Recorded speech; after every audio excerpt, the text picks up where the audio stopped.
Hello दोस्तों, मैं आपका तरन तरंग स्वागत करता हूं ऑनेस्ट तरुण के चैनल पर। विजय आनंद करके एक मूवी आई है कन्नड़ इंडस्ट्री से, जिसको डायरेक्ट किया है ऋषिका शर्मा ने। और इसमें जो मेन लीड में है वो है निहाल राजपूत, और जो सेकंड लीड में है इस मूवी में वो है भारत बोपाना।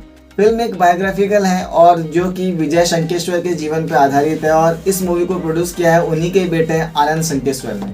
विजय शंकेश्वर जो कि वीआरएल कंपनी के मालिक हैं और जिनकी आज की डेट में 5000 से ज्यादा लॉजिस्टिक गाड़ियां चलती है पूरे देश भर में। इस मूवी को देखने के बाद ऐसा ही लगता है कि विजय शंकेश्वर जी को जो जीवन था ना, वो बिल्कुल आज के यूथ की तरह ही था, हमारी तरह ही था। वो किस तरह से हमारे लेवल से उठे और किस तरह उन्होंने डेडिकेशन दिखा कि आज इस मुकाम को हासिल किया, ये इस मूवी में दर्शाया गया है, जो कि हर एक बायोग्राफिकल मूवी में दिखाया जाता है। तो ये भी फिल्म एक उसी तरह की मूवी है जो कि फर्स्ट से अर्थ तक की कहानी बयां करती है। लेकिन इस मूवी को जिस तरह से डिटेल के साथ दिखाया गया है कि हर एक सिचुएशन को किस तरह से हैंडल किया गया, हर परिस्थिति को किस तरह से समझा गया, उसके ऊपर काम किया गया, और एक आपदा को अवसर कैसे बनाया गया, ये पूरी की पूरी चीजें जो है आपको इस मूवी में देखने को मिलेगी। कहानी सिंपल सी है। 1950 में विजय शंकेश्वर जी का जन्म हुआ गड़क जगह पे, जो कि कर्नाटका पे स्थित है।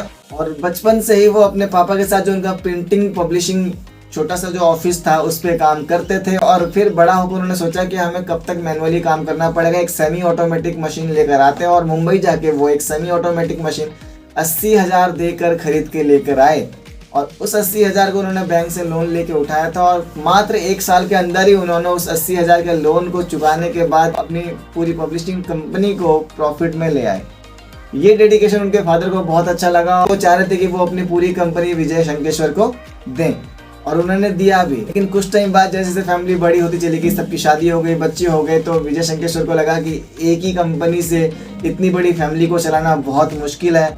तो उन्होंने सोचा कि मुझे कुछ और नया बिजनेस ट्राई करना चाहिए, ये बिजनेस मेरे भाई सब चलाएंगे। बट पापा को ये बात पसंद नहीं आई और पूरी फैमिली उनके खिलाफ हो गई। लेकिन उन्होंने ठान लिया था कि मुझे अब लॉरी बिजनेस में जाना है, अपनी लॉरी चलानी है। तो जिसकी वजह से वो अपनी फैमिली से अलग हो गए। तो पहली सीख हमें यही मिल जाती है कि जब हम कुछ बड़ा करने जाते हैं तो सबसे पहली शुरुआत घर से ही होती है। आपके खिलाफ घर से लेकर दोस्त यार, आपके सभी जानने वाले आपके खिलाफ हो जाएंगे जब आप कुछ नया करने जाओगे। पहली गाड़ी भी वो लोन लेकर ही लेते हैं। उस लोन को चुकाने के लिए और काम धंधे को सेट करने के लिए उनको बहुत मेहनत करनी पड़ती है, क्योंकि मार्केट में कंपटीशन होता है, यूनियन होती है। यूनियन वाले किसी भी नए ड्राइवर को या नए गाड़ी वाले को आने नहीं देते थे। बट फिर भी एक लड़ाई झगड़े के बाद, कुछ भैंसा भैंसी के बाद जाके इनको एक काम मिलता है, और धीरे धीरे इनकी लगन से वो काम उनका थोड़ा बहुत चलने लग जाता है। कहानी में आपको जगह जगह समझाया गया कि कैसे अपना सामान को बेचना है, कैसे काम करना है, कैसे बिना बेईमानी किए भी आगे बढ़ा जा सकता है। कहानी आपको साथ साथ ये भी दिखाती है विजय शंकेश्वर जो है वो अपने पिता के उसूलों पे चलते रहे, और आनंद शंकेश्वर भी वही काम करते हैं। वो अपने पिता के बनाए हुए रास्ते पर ही चलते हैं, और जिसमें कि वो किसी को भी हर्ट नहीं करना चाहते और कोई भी 1 रुपए की बेईमानी करना नहीं चाहते थे। और इसी चक्कर में ही आज वीआरएल कंपनी इस मुकाम पर है कि लोग उतना उन पर भरोसा करते हैं। इस मूवी का मेन उद्देश्य यही है कि वो अपने पिता की जीवनी को हम तक पहुंचा सके, और अगर हम उसमें से कुछ थोड़ा बहुत भी अगर समझ सके, इंस्पिरेशन ले सके, तो उससे हमारे जीवन में भी बहुत कुछ बदलाव पड़ सकता है। ये मूवी तो साफ कह देती है। और कन्नड़ा मूवी है, इस मूवी का जो बीजीएम है वो आपको कहीं ना कहीं केजीएफ वाली वाइब देगा, क्योंकि इस मूवी में जो बीजीएम डाली गई ना, वो कहीं ना कहीं रोंगटे खड़ी कर देती है। अपने घर की प्रिंटिंग मशीन को चलाने के बाद, वीआरएल जैसी इतनी बड़ी एम्पायर को खड़े करने के बाद सांसद बने, फिर पद्मश्री भी ली, और उसके बाद उन्होंने एक कर्नाटका वालों के लिए अपना खुद का डेली अखबार चलाया। तो ये सारी की सारी उपलब्धियां उनके नाम पर दर्ज हैं, जो कि उन्होंने अपने जीवन काल में अपने मेहनत, अपनी डेडिकेशन से करके दिखाया, और यही हमें इंस्पायर करती है। और इन सब चीज़ों को पाने के लिए उन्होंने जो प्रॉब्लम झेले, जिस तरह से उन्होंने रूट पे काम किया, ग्राउंड लेवल पे जा जाकर उन्होंने लोगों से बातचीत करी और अपना काम को आगे बढ़ाया, ये हमारे लिए इंस्पिरेशन है।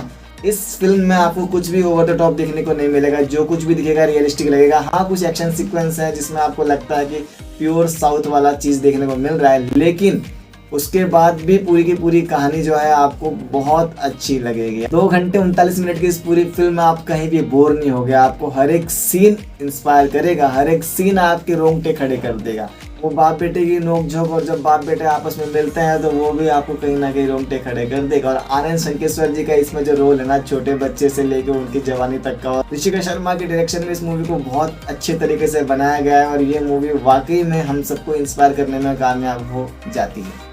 अगर आपने इस मूवी को नहीं देखा है तो जाकर देखो, ये मूवी मस्ट वॉच मूवी है उन सभी के लिए जो मूवी लवर्स हैं, उन सभी के लिए जो जीवन में कुछ करना चाहते हैं, उन सभी के लिए जो हारे हुए हैं लेकिन उनको कोई ना कोई बूस्ट अप चाहिए, वो ये मूवी कर जाती है। आप जाकर देखो मूवी को, मूवी आपको 100% इंस्पायर करेगी, कुछ ना कुछ जरूर सिखाएगी कि आपने कहाँ गलती करी या कहाँ से आपको कैसे और मेहनत करके आगे बढ़ना चाहिए। सारा कुछ आपको इस मूवी में देखने को मिलेगा और ये मूवी आपको वो चीज़ सिखाने में कामयाब हो जाती है।